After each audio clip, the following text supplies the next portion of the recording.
नमस्कार। आज हम बीएससी द्वितीय वर्ष के तृतीय पेपर क्वांटम मैकेनिक्स में प्रकाश वैद्युत सेल के बारे में अध्ययन करेंगे। प्रकाश वैद्युत सेल वह साधन है जिससे प्रकाश ऊर्जा को सीधे ही वैद्युत ऊर्जा में बदला जा सकता है। ये मुख्यतः 3 प्रकार का होता है। पहला है प्रकाश उत्सर्जक सेल यानी फोटो एमिसिव सेल। दूसरा है प्रकाश वोल्टी सेल यानी फोटोवोल्टाइक सेल। तीसरा है प्रकाश चालकी सेल या फोटो कंडक्टिव सेल। सर्वप्रथम हम प्रकाश उत्सर्जक सेल के बारे में अध्ययन करेंगे।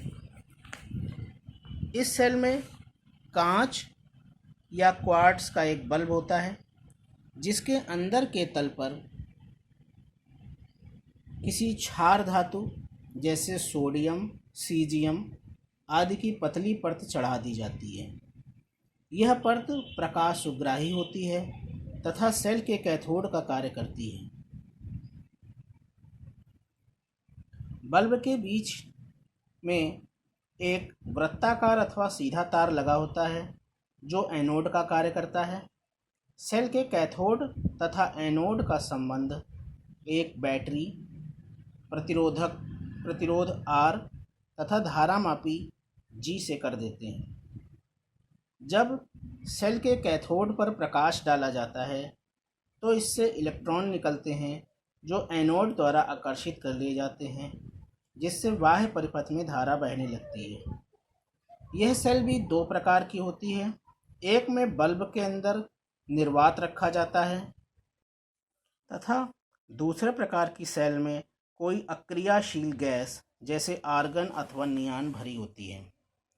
निर्वात वाले प्रकाश वैद्युत सेल में धारा प्रकाश डालते ही तुरंत बहने लगती है तथा प्रकाश की तीव्रता के ठीक अनुक्रमानुपाती होती है।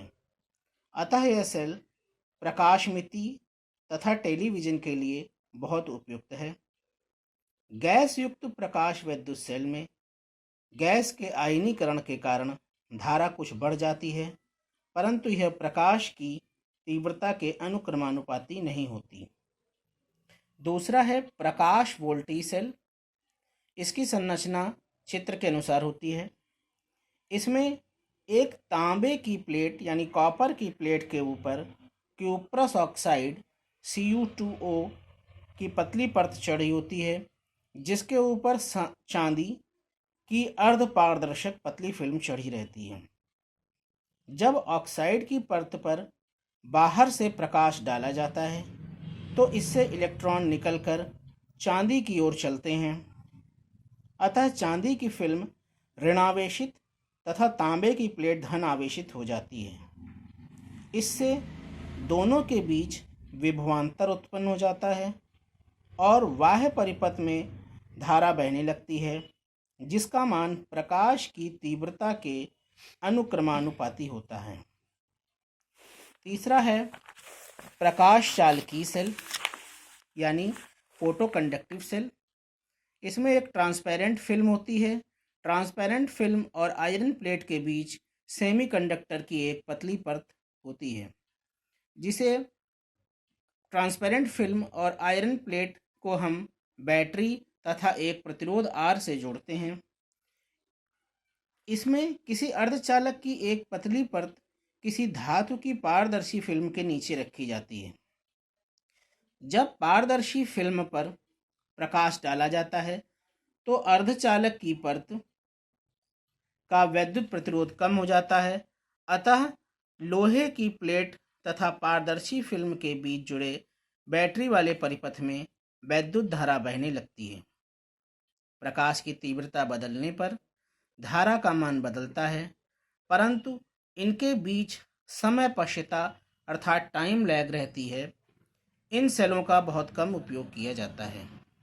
अब हम प्रकाश वैद्युत सेलों के उपयोगों के बारे में अध्ययन करेंगे।